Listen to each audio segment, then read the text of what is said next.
The Middle East, the cradle of civilization, is rich with stories of great kings, prophets, and philosophers. From Cyrus to Moses to Ibn Khaldun, our nations have given the world some of its greatest visionaries. Leaders like Anwar Sadat, King Hussein, Menachem Begin, King Faisal, and my father, too, took up the mantle of seeking peace for our people. But for 45 years, too many of us have been forced to live in fear. Fear of the next terrorist attack, fear of war, fear of economic instability, fear of nuclear blackmail. That's because 45 years ago, my country was taken hostage by a radical regime that seeks not only to keep my people in chains, but to export its revolution to your countries and your people. The regime in Tehran is responsible for the deaths of hundreds of thousands of innocents, Iranians, Arabs, and Israelis, Christians, Muslims, and Jews. It facilitated the October 7th attack. It fueled sectarian conflicts in Syria, Iraq, Lebanon, and Yemen. It is trying to unseat the Hashemite kingdom and delegitimize the custodians of the two holy mosques. It uses Palestinians as human shields. And now it has brought our cradle of civilization to the cusp of regional war. And so today, I come to you with a message. This is not the Iranian people's war. It is Ali Khamenei and his regime's war.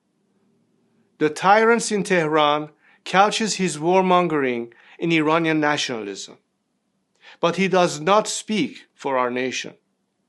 The crimes his regime has committed against you, our neighbors, are an affront to Iranians and our values.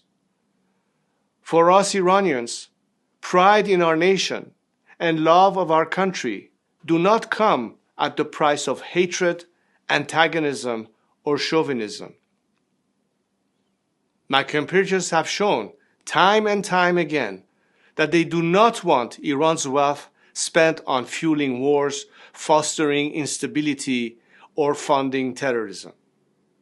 Iranians are not your enemy. It is the Islamic Republic that is our common enemy, the enemy of all peace-seeking people in our regions, whatever nation they come from or whatever faith they practice.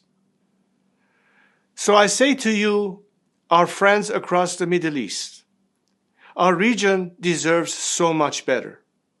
But in order to succeed, first, this regime that has held us hostage for nearly half a century must go.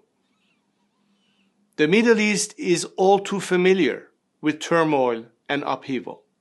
So I know you might fear change will bring chaos, but fear not. We will not allow a power vacuum to follow the collapse of this regime. There is a vast coalition of patriotic Iranians at home and abroad ready to step in to serve our nation and make peace with our region.